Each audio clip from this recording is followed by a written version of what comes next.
17 अगस्त को जो 60 रोज की एक विंडो थी कि ईरान और अमेरिका के दरमियान इस्लामाबाद एमओयू के तहत मामला तय पा सकते हैं, वो विंडो तो बहुत पहले ही खैर खत्म हो गई थी, लेकिन फॉर्मली भी उसका क्लोजर हुआ। और हालिया अगर आप हफ्तों में देखें तो ईरान और अमेरिका के दरमियान डेडलॉक ना सिर्फ बरकरार है बल्कि जो हालात हैं वो मजीद कशीदा होते जा रहे हैं। अब जो सबसे अहम सवाल है कि बज़ाहिर अमेरिका भी फंस चुका है, उसको समझ नहीं आ रही कि कैसे निकलना है, तो अपेरेंटली ये लग रहा है कि बजाय फर्दर मिलिट्री ऑप्शंस के जाने के, क्योंकि अमेरिका ने देख लिया सारी अपनी जो मिलिट्री माइट इस्तेमाल करके वो ईरान को उस तरीके से तोड़ नहीं सके, तो अब अमेरिकी सदर ट्रंप ने इस हफ्ते ऐलान किया एक प्लान उन्होंने नाम दिया इकोनॉमिक डी डे, यानी कि एक ऐसा वो मंसूबा लेकर के आ रहे हैं कि ईरान के ऊपर मजीद ऐसी सख्त पाबंदियां वो लगाने जा रहे हैं जिसके मुताबिक उनका ख्याल है कि ईरान बिल्कुल कोलैप्स कर जाएगा। और इस सिलसिले में अगले हफ्ते यानी कि मंडे को ही ट्रेजरी सेक्रेटरी ने अमेरिका के ये कहा है कि वो बाकायदा तौर पर उस प्लान का ऐलान करेंगे, और उसका मकसद प्राइमरी सैंक्शंस तो है ही हैं, लेकिन वो ममालिक जो ईरान के साथ इस वक्त तिजारत करते हैं या किसी भी तरह की सपोर्ट उनको फराहम करते हैं जो ईरान की इकोनॉमी को लाइफ लाइन प्रोवाइड करती है, उनके ऊपर भी पाबंदियां आयद हो सकती हैं। तो it is a significant development और पाकिस्तान भी डेफिनेटली इफेक्ट होगा।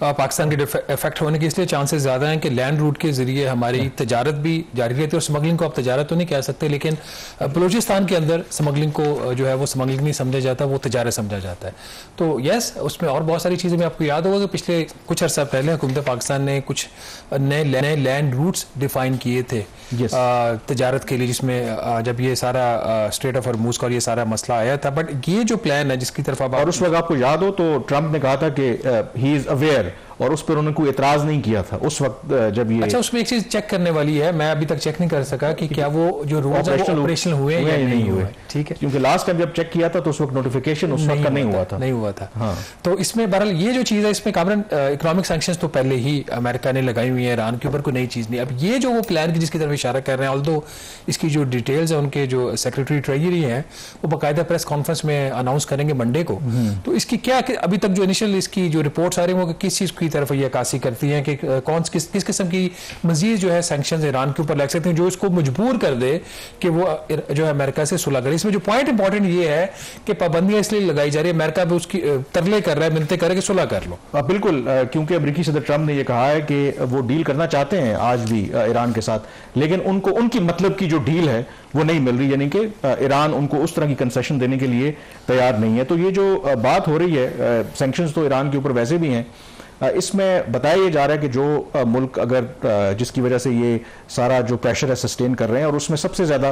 मुमकिना तौर पर चीन इफेक्ट हो सकता है, क्योंकि बताया जाता है कि 80% खास करके जो तेल की जो इम्पोर्ट है या तेल जो ईरान एक्सपोर्ट करता है वो चीन को कर रहा है। चीन के ऊपर पहले भी इस तरह की कुछ पाबंदियां लगी थी, तो मजीद जो है वो अगर ये वाकई इस तरह की सैंक्शंस लगाते हैं तो उससे चीन मुतासर हो सकता है। अगेन तुर्की अनदर इंपॉर्टेंट ट्रेडिंग पार्टनर है, यूएई, लेकिन यूएई ने तो ऑलरेडी अब एक हफ्ता पहले अनाउंस किया है कि तो वैसे ही जो इकोनॉमिक और जो ट्रेड और फाइनेंशियल जो उनके साथ टाइज हैं वो सस्पेंड कर दिए हैं, और उसको भी सस्पेंड हुई ना, पहले तो उनकी बेहतर होगी, पहले तो उनका बेहतर होगी थी, और उसको भी अमेरिका के ही जो ग्रैंड प्लान है उसके तहत देखा जा रहा है, क्योंकि अमेरिका के कहने के ऊपर ही वो उसको उन्होंने ये किया, क्योंकि जो यूएई है उनकी पोर्ट्स हों, उनकी जो फाइनेंशियल मार्केट है, ऑलमोस्ट आई थिंक 1/3 जो इंपोर्ट है ईरान की वो थ्रू यूएई होती है, कोई $21 बिलियन कहते हैं वो बनते हैं। फिर जो ईरान के ऊपर सैंक्शंस होने के बावजूद जो दुबई की फाइनेंशियल मार्केट है, ग्रे एरिया में ऑपरेट करती है, जो फॉरेन जो करेंसी का फ्लो है वो उस तरीके से यूएई के जरिए ईरान को मिलता रहता है, तो अब उसके ऊपर भी उन्होंने पाबंदी लगा दी, यानी कि एक कॉर्नर करने की वो कोशिश कर रहे हैं। अब पाकिस्तान की अगर आप बात करें तो जाहिर है कि उन्होंने ये कहा है कि वो लैंड के जरिए एयरपोर्ट या किसी भी तरह से जो ईरान के साथ कोई भी मुल्क उसका अगर लिंक होगा जिससे उनकी मईशत को सपोर्ट मिलेगी तो उसके ऊपर पाबंदियां लगेंगी। अब पाकिस्तान और ईरान ने एक टारगेट भी रखा था कि $10 बिलियन तक हमने ट्रेड को लेके जाना, जो फॉर्मल ट्रेड है, इस वक्त तो इनफॉर्मल हो रही है, जो आई थिंक अनऑफिशियल जो कोई फिगर है जो स्मगलिंग कह लें या बार्टर ट्रेड कह लें, कुछ आई थिंक $3 अरब के 3 या 4 बिलियन की है। और इसमें हालांकि जो हमारे ईरान के साथ ताल्लुकात बेहतर हुए, तो एक तो हम मीडिएशन की बात कर ही रहे थे, अगर आप देखें तो ईरान के कई जो वफूद हैं पाकिस्तान है, जिसमें ज्यादा फोकस इस बात पे था कि हम बायलैटरल जो रिलेशनशिप है हमारे इंप्रूव होने चाहिए। यहां तक बात हो रही थी कि ये अच्छी अपॉर्चुनिटी है कि हम ईरान गैस पाइपलाइन के ऊपर कोई काम करें, बट अपेरेंटली ये जो लेटेस्ट डेवलपमेंट है इससे चीज़ें एक अनसर्टन, और शायद इसी वजह से ईरान गैस पाइपलाइन के ऊपर भी जब जिक्र होता था, क्योंकि यही बात हो रही थी कि जब तक कोई हतमी डील हो नहीं जाती, कोई लॉन्ग टर्म आपको पिक्चर क्लियर नहीं हो जाती, क्योंकि इधर तो हालात बड़ी तेजी से बदलते हैं। अब सबसे अहम सवाल ये है कि क्या ये अमेरिकी सदर ट्रंप जो हैं वो, जाहिर है उनकी कोशिश जो अल्टीमेटली एम है कि वो ईरान उनको वो दे जो वो लेना चाहते हैं, यानी कि इस तरह की डील उनको ऑफर करे कि जिससे वो डिप्लोमेटिक फ्रंट के ऊपर एक विक्टोरियस होकर निकले। ऑलरेडी मिड टर्म इलेक्शंस वहाँ पे होने वाले हैं, बट इट क्लियरली शोज कि इस वक्त जो सूरत हाल है वो बड़ी ख़राब है। But importantly I think interestingly आज ही जो ईरान के सदर हैं उनका भी बड़ा एक अहम स्टेटमेंट सामने आया, जिसमें उन्होंने कहा है कि हमें अब इस जंग को ख़त्म कर देना चाहिए और हम क्योंकि पोजीशन ऑफ स्ट्रेंथ पे हैं। तो ये भी थोड़ा सा कहीं ना कहीं हाईलाइट करता है कि वो शायद जो उनकी पॉलिटिकल लीडरशिप है, ईरान के सदर हों या जो उनके फॉरेन मिनिस्टर हों, उनका ख्याल है कि कोई फ्लेक्सिबिलिटी शो करके हमें डील करनी चाहिए इंस्टेड ऑफ कि इसको हम वो प्रोलॉन्ग करें। शायद इशारा उनका वो वहाँ पे जो हार्ड लाइनर्स हैं या IRGC है या उनके जो राबर आला हैं वो मेरे ख्याल में इस वक्त इस तरह के मूड में नहीं है कि अमेरिका के साथ कोई डील की जाए। लेकिन जो उनकी पॉलिटिकल लीडरशिप है, दे प्रोबेबली अंडरस्टैंड कि अगर ये वाकई ही इस तरह का इकोनॉमिक प्रेशर आता है, ठीक है उन्होंने रेजिस्ट अभी तक किया है, बट यू नेवर नो, वहाँ पे भी सुना है कि तेल की कीमतों में उनको इजाफा करना पड़ा है और काफ़ी मसाइल है। बल्कि इनफैक्ट एक नंबर भी इंटरेस्टिंग है कि उनका मेजर रिलायंस जो है वो तेल की एक्सपोर्ट पे होती है, तो एक जो नंबर 14 लाख बैरल होता था ना, रॉयटर्स ने शेयर किया कि इस वक्त जो उनकी 5,34,000 बैरल पर डे जो है अगस्त में उनकी रही है जो एक्सपोर्ट कर रहे हैं, ये जंग से पहले कोई 14 लाख बैरल पर डे था। और इसमें 8,66,000 बैरल पर डे कभी है, जो कि 66 आप इमेजिन करें कि ऐसा मुल्क, तो ये इस इम्कान को भी आपको या इस फैक्ट को नजरअंदाज नहीं करना चाहिए कि ठीक है ईरान ने इतने अरसे तक रेजिस्ट किया है, लेकिन अगर वाकई ये जो सैंक्शंस इस तरीके से वो लगाते हैं और चीन तो रेजिस्ट कर लेगा, शायद बाकी ममालिक मेरा नहीं ख्याल के वो रिस्क लेंगे। चीन का जो किरदार है ना इसमें सबसे ज्यादा अहम है वो चीन का है। पाकिस्तान शायद इतना प्रेशर ना ले सके।